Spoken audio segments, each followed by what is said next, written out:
J'allais dire bonsoir. Bonjour Romain. Bonjour Guillaume. Il ne fait pas encore complètement nuit. Romain Daubry, membre de la cellule info d'experts de Bourse Direct. Romain, en attendant la fête, donc c'est plutôt la prudence qui l'emporte sur les marchés. Le CAC est un peu au-dessus, à peine, des 6700 points. Oui, effectivement, de la prudence. Et puis un signal qui n'est pas terrible qu'on a donné sur les indices européens hier, ce rejet qu'on a connu après l'accélération haussière contre la zone 6797-6820 qu'on avait déjà évoqué comme cible.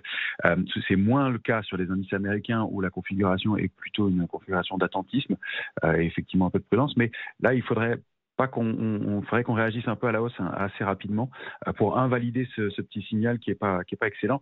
Ce rejet en haut de marché, c'est le signal que les vendeurs ont pris un peu la main.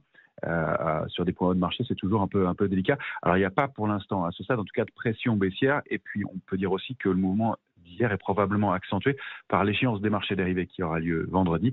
C'est une échéance trimestrielle, c'est une échéance majeure des 4 sorcières. Et donc, évidemment, au débordement de certains niveaux, les arbitragistes qui utilisent des options et des futurs accentuent ces mouvements. Donc, ça peut venir de là aussi. Donc, pas d'alerte majeure pour l'instant, mais on reste vigilant et on remonte un petit peu nos niveaux d'alerte. On est un peu coincé sur les marchés psychologiquement. On a des investisseurs dont on sait qu'ils ont envie de rentrer et qu'ils sont un peu sous-investis avec du cash disponible. Et puis, en même temps, difficile de payer sur les niveaux actuels alors qu'on est sur peut-être des points hauts.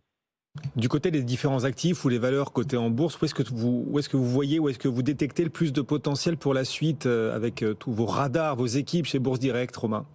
Eh bien, il y a un mouvement qui peut-être se met en place du côté du pétrole et des matières premières en général.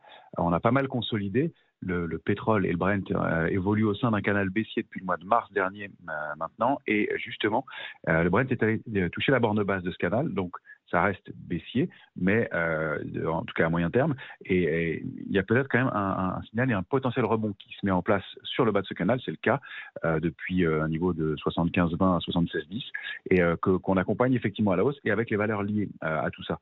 Donc, et puis globalement, l'argent continue à très bien se comporter. On a approché des cibles importantes, 24,10, il y a 24,40, 24,90 derrière. Donc, nous, on l'a choisi de travailler ça sous forme de panier ou individuellement sur l'argent. Il y a quelques valeurs aussi qui sont intéressantes, qui se comportent pas mal. On voit des titres comme OVH qui rebondissent et qui continuent leur rebond après une consolidation. Il y a Emeris. Schlumberger toujours dans le secteur des pétrolières qui déborde de niveaux intéressants. Mercialis ou encore pour des plus petits titres, nous on est rentré aujourd'hui sur Guillemot à titre spéculatif. Quelle valeur ? Guillemot. C'est ça, hein ? Guillemot, oui, tout à fait. D'accord, on est bon. Merci beaucoup, Romain. Romain Daubry, en direct avec nous, depuis la cellule info d'experts de Bourse Direct. Merci Romain, bonne fin de séance.